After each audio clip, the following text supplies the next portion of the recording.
So before we start, I'd like to introduce our speakers first. So far on the right, she is Anna. Anna is an ethnic minority who was born in a conflict-affected area. She experienced armed conflict and various human rights violations, including forced displacement, and witnessed the atrocity committed by the military junta from a young age. These experiences motivate her to work for conflict-affected people, especially women and youth. She has research experience in the thematic areas of human rights and peace, as well as in documenting human rights violations and monitoring armed conflicts in Myanmar. Currently, she works as a program coordinator for women research and documentation, specifically focusing on conflict-related sexual violence documentation in conflict areas. So we have another distinguished speaker in the middle. Her name is Olinda Cardoso. Yeah. She is from Alfala, from Timor-Leste. Olinda is a female Timorese citizen, and she is working in legal aid organization for women and children to access to the formal justice system, with the official name is Alfala. Her role in the organization is to develop proposals to approach donors for funding opportunity, including managing all the Alfala programs and to make sure Alfala implementation program based on Alfala strategic plannings. Her experience in working with civil society organization makes her believe that she can perform this opportunity with her capacity and knowledge to change the community attitude on social norms and conflict resolution, especially to prevention of violence against women and children, and to protect women and children, and guarantee women to access to formal justice system. So our next speaker is Yasmin Ula. She from Rohingya Maya Foina Collaborative Network. Yasmin is a feminist, Rohingya human rights activist, a poet, and an author for children's book. Her family fled to Thailand after a wave of violence in Arakan in 1995, and she remained a refuge for 16 years before resettling in Canada. Yasmin is currently leading a Rohingya-led, women-led, and refugee-led organization called the Rohingya Maya Foina Collaborative Network. She also serves as the chair of the board at the Alternative ASEAN Network for Burma. She's recently become the United Nations Minority Fellow in November 2023. So we have two more speakers online. One is called Tan. He is a member of Alliance Against Conflict-Related Sexual Violence Myanmar. And the other is Carmen Lozon Gatmaitan. She is also known as Mimen, okay, from the Philippines. She is, I'd like to introduce Tan first. Tan, he is a gay rights activist from Myanmar. He is committed to working for human rights of queer community in the country since college studenthood. He has been actively initiating community movements and joined his mother organization, expanding the work in the national and regional movements. He is now leading an initiative for civil society strengthening, working closely with the queer organizations and frontline responders of the country. So, Mayman is from Women's Engaged in Action on UNSCR 1325 from the Philippines. Mayman has more than 30 years of experience in the development work in the Philippines. She worked with Non-Violent Peace Force Philippines as Protection Officer and Women Peace and Security Advisor. She also worked for the Office of the Presidential Advisor on the Peace Process 2012-2013 as a consultant for social mobilization in Mindanao, serving as OPAPP's link with Mindanao-based civil society organization, and the Commission on Human Rights as Program Management Officer for Internally Displaced Persons that trains CASHA personnel on the rights of IDPs and developed the IDP monitoring tool of the Commission. She was also a program manager 1997 to 2012 at the Initiative for International Dialogue and Work in conflict-affected areas like East Timor, Burma, Southern Thailand, and Indonesia.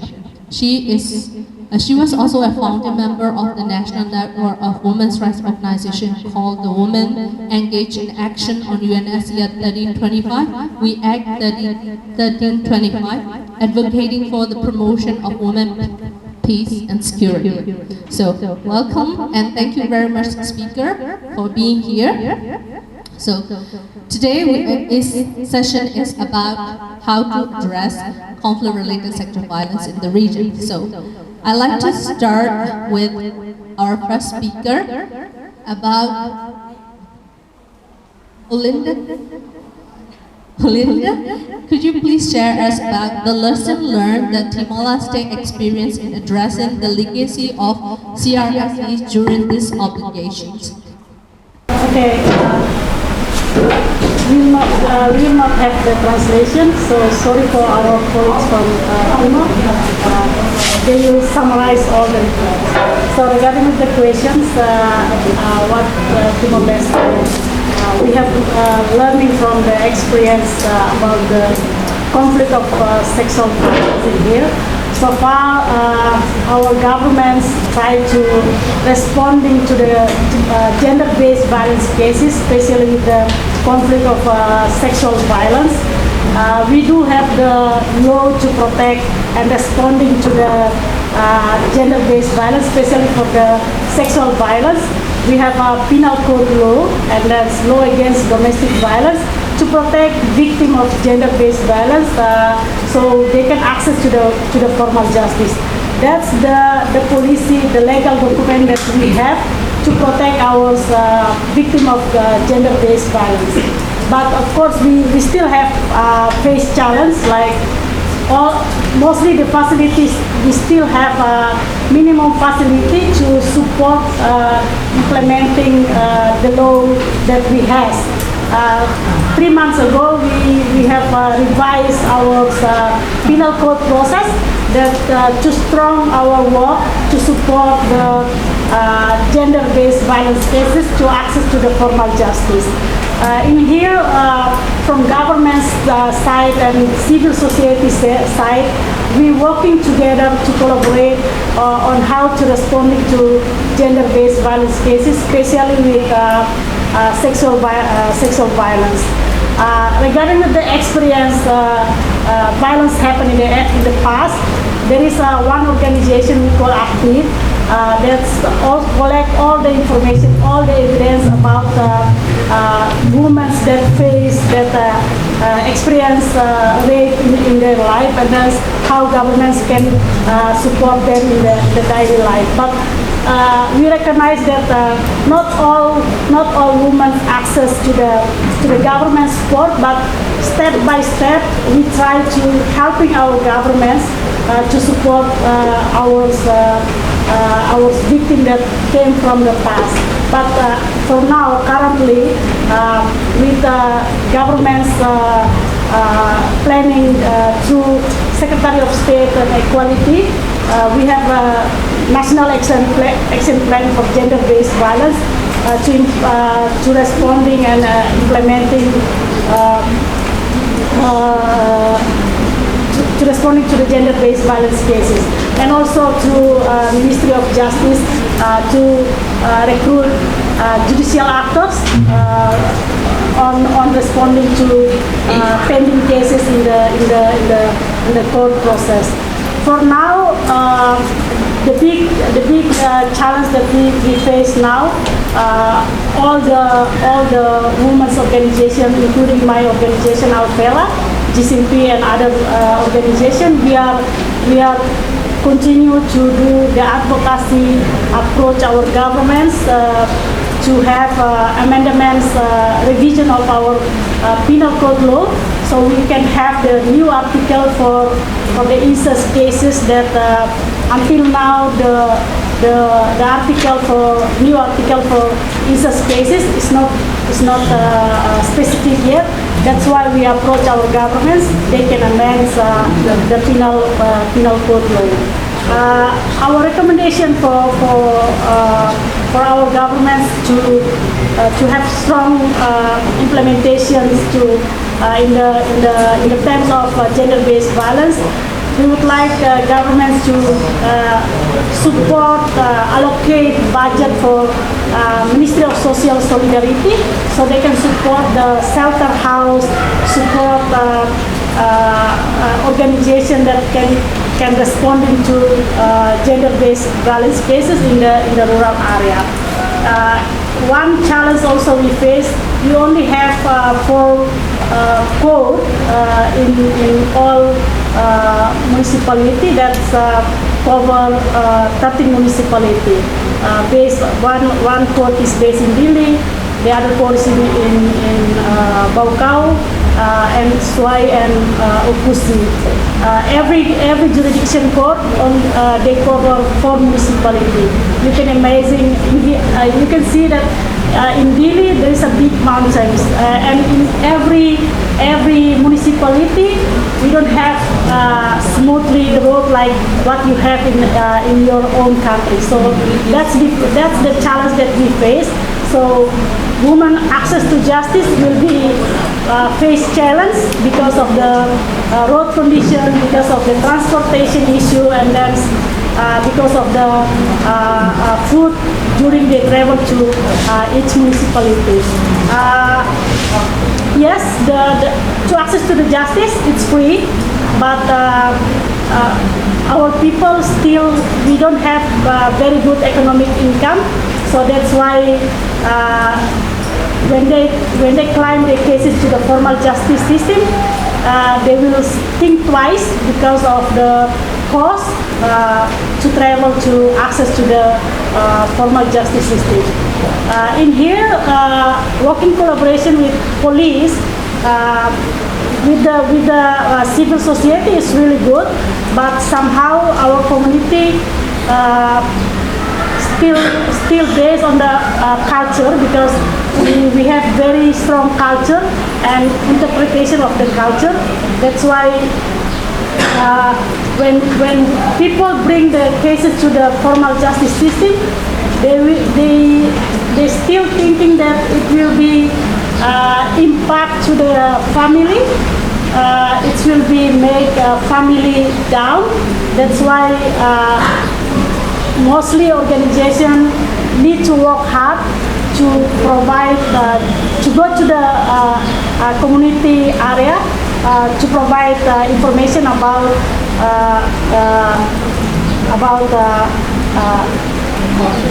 the law that protect our community. That's why we support our governments to do the designation information to our community, so they can know that how to access to the formal justice and what is the benefit if you access to the formal justice system. I think that's all from my side. Happy to answer the question. Myanmar is a country which struggles with prolonged ethnic armed conflict between the military junta and also ethnic armed organizations are many years. So during these conflicts, the military junta use kind of sexual violence as weapons of war with impunity. According to the Shan Human Rights Foundations and also Shan Women Action Network, there were 173 incidents and raised other forms of sexual violence in Shan State between 1996 to 2001. This is just only one state. We have a lot of, under reports of conflict-related sexual violence. So in 2017, during the Rohingya crisis, thousands of Rohingya women and girls were raped by their military junta, including gang rape. So, and also the military troops and soldiers, they labor ethnic women as a rebels. That's why they arbitrarily, arrest and also torture and also abuse sexual violence and also kill them, especially in the ethnic armed conflict areas. However, the cases are CRSV cases has become widespread across the country after the military attempted coup in February 2021. The military continuously commits conflict-related sexual violence at the interrogation and detention center and in prison and also military and police checkpoint, and also conflict and non-conflict areas, as well as IDP guests. Therefore, all people, all gender in Myanmar at high risk of CRSV, particularly rapes and also murder. However, many organizations, including women and human rights organizations, we are continuously documenting and collecting CRSV cases on the ground, even though we are in the difficult and dangerous situations because of the conflict. As my mother organization, Burmese Women Union, we documented 59 CRSV cases 2023, and over 46 CRSV cases as August 2024. This is from just 5 our targeted areas. This is not cover the whole country. So even though the CRSV is systematic rape against civilians, there is no fashioning mechanisms to investigate and to prosecute CRSV committed by the military junta. But many organizations like our alliance and also my mother organization, we are continuously documenting CRSV and continuously supporting to the CRSV survivors as well as their family members, even though the armed conflict also happening across the country. So because our targeted area is totally armed conflict area. So therefore, we also face challenges, many challenges, because the ongoing armed conflict. According to our data collected on the ground, when they are doing interview, the armed conflict broke out, and also the military also launched airstrike, so they have to stop their interview and then they have to flee to the safe place. And also our documenters on the ground, they are targeted and operation and arrested by the military junta, and also many are military checkpoint. So this is also another challenge. And also military junta, they shut down their internet as well as their phone connection on the ground. So this is also another big challenge for their organization. Like my organization, it's very difficult to verify the cases on within time frame. And also there is very another challenge for organization it is that short and also long-term support for the survivor, especially psychosocial support, and also emergency and also rehabilitation support for the survivors and also their family members. So I also would like to mention that the challenges of survivor.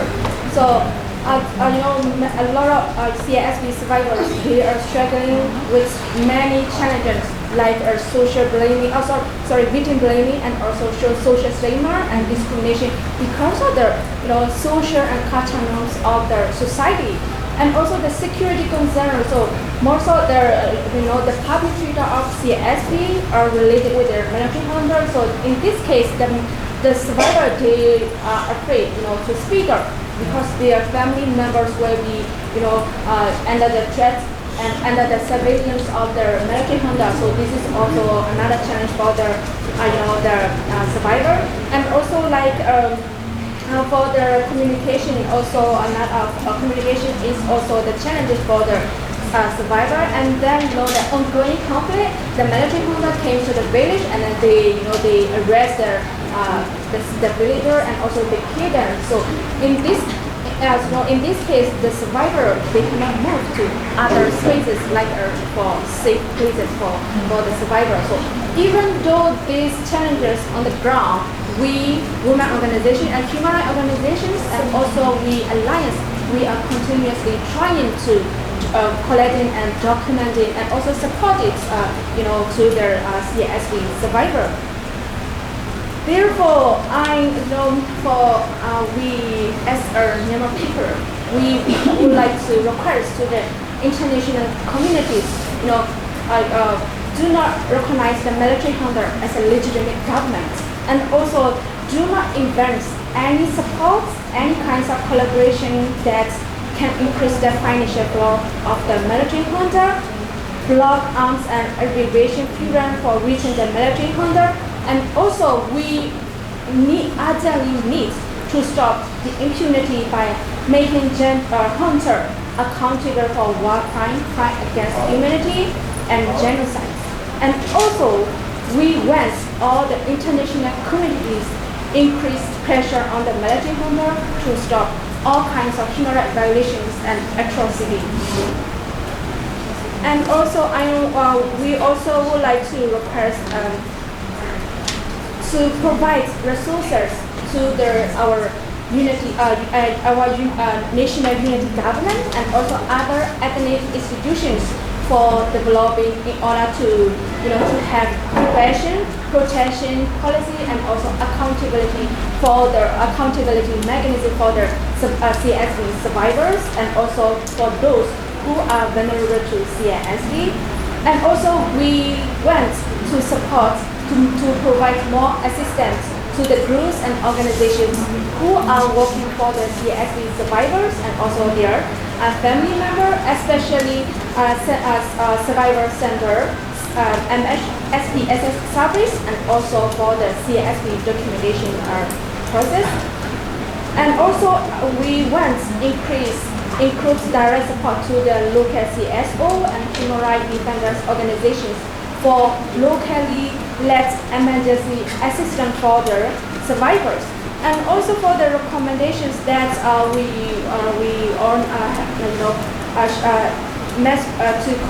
collaborate during ongoing conflicts, and public awareness related to the CSV is really crucial in the ground, because in order to create safe space and environments for the CRSV survivor, and also we also have to break the silence and also empower the survivors for seeking justice. So we need, or we must stop the war crime and crime against humanity, which is committed by the military junta. So we want to the perpetrator to hold accountable, and because the survivor, the justice must be served for the survivor and also their family members. So we all need your attention and your support and your solidarity. Thank you so much.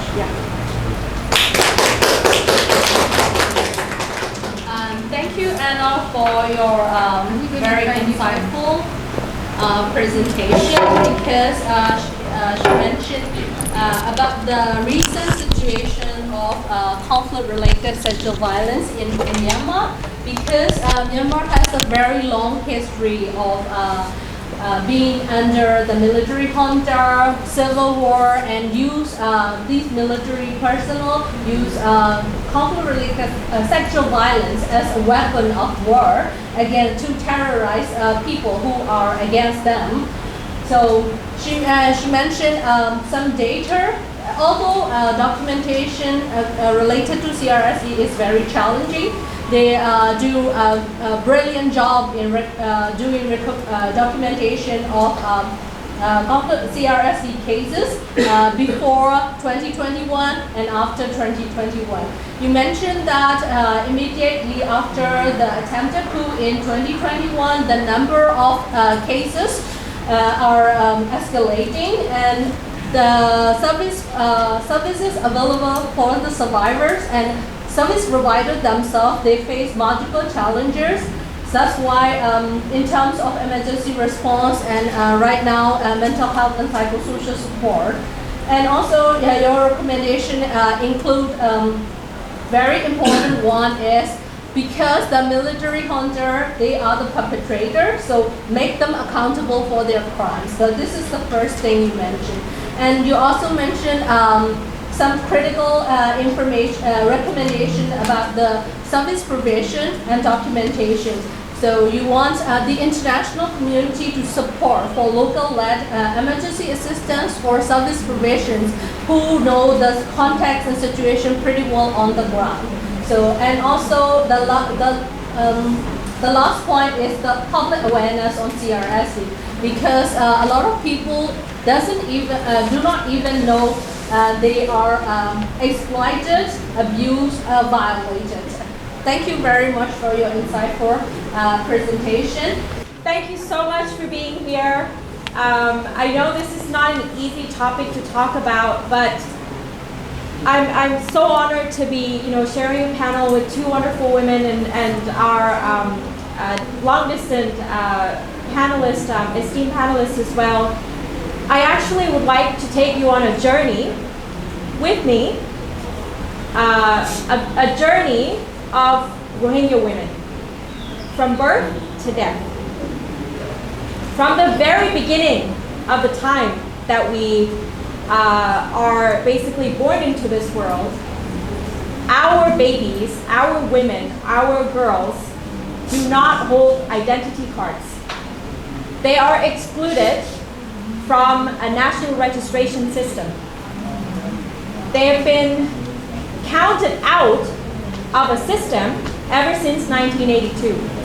But the war against women in Burma, Myanmar has started long before that. What happened is that the military seized a piece of land that Rohingya live on, and as many other ethnic communities as well. Us, we come from Arakan, our homeland. It has changed many times in many other names, but to us it's still Arakan. Since we are born, we are told we don't belong to our homeland. And this homeland is where we want to be. But what happened is, not only do our mothers not get prenatal care when they go to the hospital, they sometimes also get beaten up for trying to access health care because they don't have documents. The military junta and the authorities in Burma, Myanmar, back in the days, up until now, continue to exclude women from sexual reproductive rights and healthcare access. Some women try to give birth at home. And a lot of us, like myself, have survived those attempts without having to involve the hospital. But a lot of women die in childbirth because of that. So for the lucky ones like myself, who were born inside Burma, Myanmar, in Arakan, and survived, I was born already rejected from the national system, from being a citizen of a country, even though that is where my ancestors and their ancestors and their ancestors were and belonged to. Throughout years, and it's been 82 years so far of the Rohingya struggles, throughout this time, my grandmothers would have to face raids at night. The military junta try to keep everyone on their toes by basically knocking on your doors and try to point guns at your husbands, your children, young men in your community cannot stay at home at night. They need to go hide in the jungle. Women were left without protectors, or so-called protectors, because we can protect ourselves if there is no conflict. My grandmothers told my mother that they used to put coal on their face to look ugly so the military junta will not rape them. These are the stories that get passed down. And then in 2017, throughout all the years that women are kept at home, excluded from education system, excluded from all aspects of life in Burma, Myanmar, because they don't have documents, they can't be in public. They'll be arrested, they'll be deported somewhere else, they will be arrested, and they'll put into jail for 2 years without trial. No lawyers, no judge, nobody, just jail cell. If you don't have money to pay them, they'll keep you there for 2 years and torture you and rape you and sexually violate you. If you die in jail cell, nobody knows, except for your family. Now, throughout all these times comes 2017, when the bodies of Rohingya women became a site of war. Our bodies became a place that the military junta fought against our identity. They came, they surrounded our villages on August 25th, 2017. And they surrounded the village, gathered the men in the courtyard like this, put the women next door to the courtyard, blindfolding them, blindfolding the men, shoot them down one by one, or using a machete and kill them one by one, even if they were boys. The women were kept alive to hear everything that goes on in that courtyard. This happened in Mongru village, and I was part of the documentation for the US Holocaust Museum. They kept the women alive, stripped them naked, take them to another compound, rape them for 7 days, or put many different objects into their vagina or other parts of their bodies in order to torture them. Sometimes they would brand them, use sharp objects to just cut invisible areas so that they know if these women ever come back to Arakan, they know who to target. When these women were kept alive and they survived the fire, they survived the water that they had to cross with their 5 children. Some of these women managed to keep all of their children alive, crossing hundreds of miles, going to Bangladesh on foot with all of their children in their arms, crying because they couldn't bury their husband or their children or their fathers. This is a Rohingya woman's life. And today we're still standing. There is never a question of whether or not Rohingya women are strong. We'd like to rest now though. It would be great if our life isn't so difficult. Myself and Noor Hayati, who's sitting there, are just part of a very, very few privileged and very lucky Rohingya women who've made it out alive and have not had to go through such violent sexual crimes like many other sisters, mothers, and grandmothers have had to go through. We're part of the 1% of the Rohingya community that lives in freedom. 1%. 2.8 million people across the globe. Today, only 1% of Rohingya live in peace and freedom. The life of a Rohingya woman is sad, but we never rest. We continue. In the camps, these women, when faced with the reality that access to resources is limited and aid organizations exploit them, and men in the community also starting to exploit them for sexual violence and sexual slavery and many other exploitation, what did they do? They formed a gang, a group, a gang of badass Rohingya women to patrol the area to protect other women. This is what we do. And so don't trust the media when they say Rohingya women are just good at crying. If you search up Rohingya women today, you will not see people like us. But the community is full of people like us and people that are better than us. Now the exclusion of Rohingya women have led us to this point where the Rohingya women have had to fend for themselves all of this time.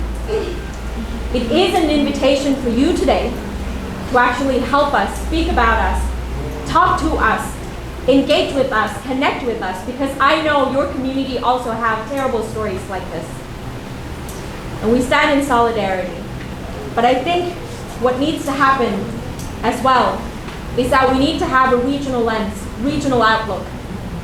The Rohingya women, even if they fled from violence to Bangladesh or decide to leave the camps because they can no longer bear the insecurity and violence that take place inside the camps, they flee by boat. And these boats, as I said earlier, take 30 days to 2 months. The 2 months journey, most Rohingya women would be violated on the boat. And you know who the captains were? They're from ASEAN. These were ASEAN captains. All of the actors across ASEAN region have had a part to play in the genocide and the continuation of it in the region. What happened in the past, I think in April at some point, was that a boat that carried 147 Rohingya capsized. This boat capsized not because of an accident or a violent wave, but because an Indonesian captain who was part of the human trafficking process actually decided to capsize the boat on purpose.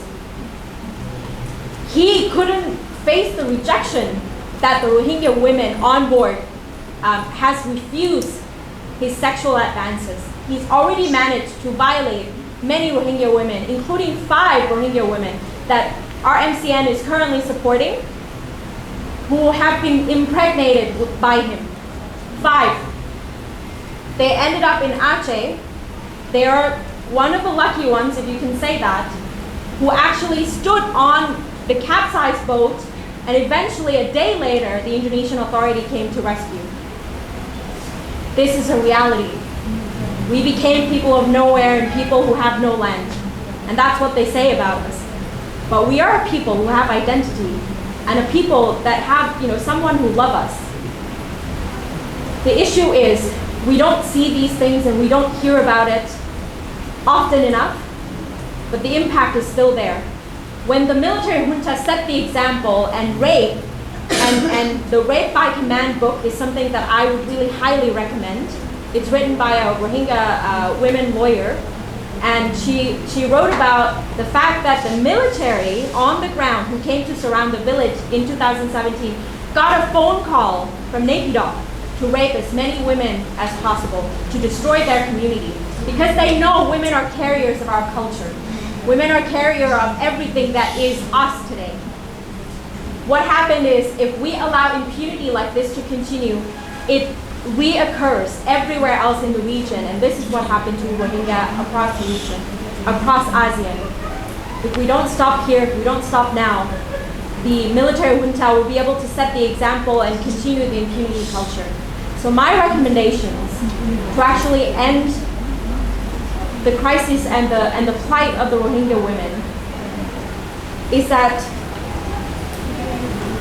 we need to ensure the access to justice of Rohingya women. And these access to justice need to be informed, not just something that are told to Rohingya women. You need to go to the court, you need to do this, you need to do that, but tell them exactly what it entails and what is the retaliation or what is the cost of those access to justice. Some Rohingya women were interviewed 47 times about their rape and sexual violence experience by the military junta. Imagine the trauma that you have to retell. And those news outlets never paid for a single psychological counseling session. The access to justice need to be rehabilitated. We also need to end impunity, as Anna has said, but not just the physical violence, a mindset that ended up justifying the violence against women.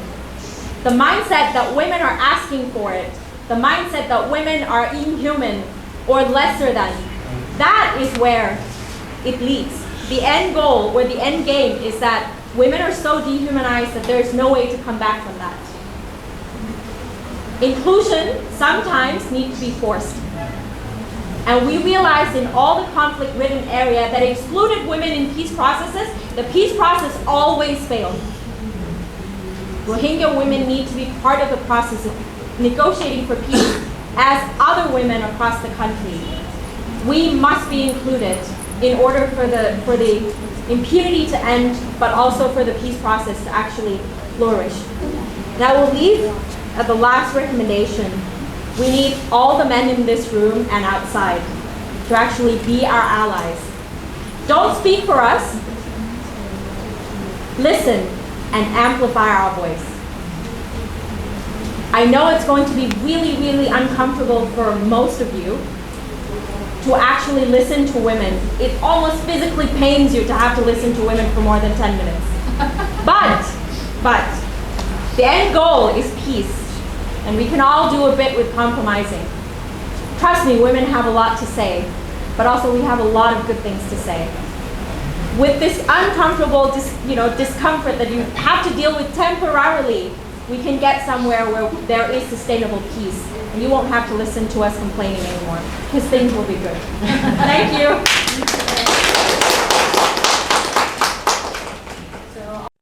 Hello everyone, my name is Tae, and today I would like to share the CRSV that have been experienced by LGBTIQ individuals since the beginning of coup. Since the coup started in 2021, women and gender diverse people had experienced different forms of sexual violence by military forces and other perpetrators. LGBTIQ individuals have experienced sexual violence in security checkpoints, interrogation and detention centers, prisons, temporary safe places, and workplace as well. Transgender men and women face discrimination at military checkpoints, making their movements difficult.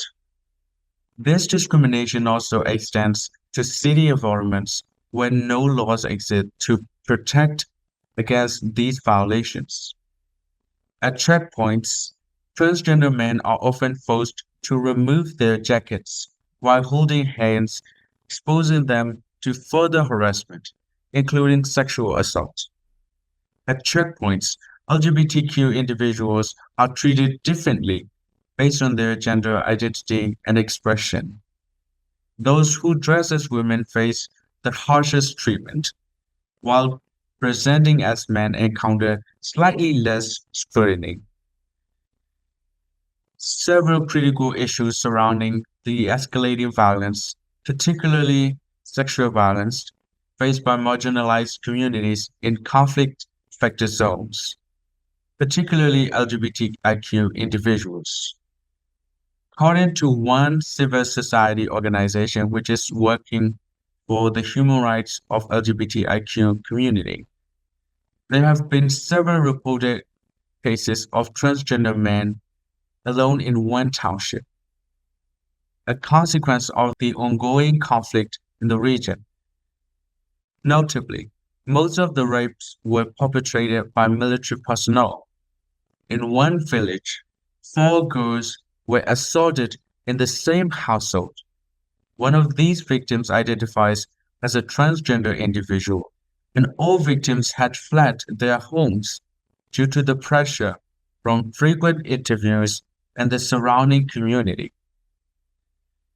Furthermore, LGBTIQ individuals, particularly those who identify as gay, face sexual violence as a form of torture during their detention. According to a study, even straight men are also victims of rape in these settings. Witnesses have noted behavioral changes in victims, such as altered sitting positions and reluctance to engage socially, indicative of the need for psychosocial and health support. Specific case involves a trans man who was raped by a military official. Due to threats against him, he declined to pursue legal recourse, despite the availability of legal aid and psychosocial support. A specific case involves a trans man who was raped by a military official. Due to threats against him, he declined to pursue legal recourse, despite the availability of legal aid and psychosocial support. Moreover, LGBTIQ sex workers were also victims of CRSV. LGBTIQ sex workers face high levels of violence, including rape, and often do not receive payment for their services. They are vulnerable to abuse, leading to several exploitation, including torture, alongside physical and sexual assault. As a result and consequences of the ongoing crisis, the transformation of discrimination and abuse into outright violence marks a significant shift in the societal landscape for LGBTIQ individuals. This indicates an urgent need for intervention at multiple levels, including legal reforms, community support, and international attention. Now, I'd like to highlight 3 key issues, which are the factors of violence against LGBTIQ individuals. The first one is dangerous work conditions. The risks faced by sex workers, particularly those who identify as LGBTIQ, highlight the precarious condition under which they operate. The fear of violence from revealing their identity serves to underline the hostile environment that exists for marginalized groups, pushing them into dangerous situations for survival. The second issue I'd like to highlight is inadequate support from civil society organizations. The mention of civil society organizations feeling powerless reinforce the challenges they face in addressing widespread violence and abuse.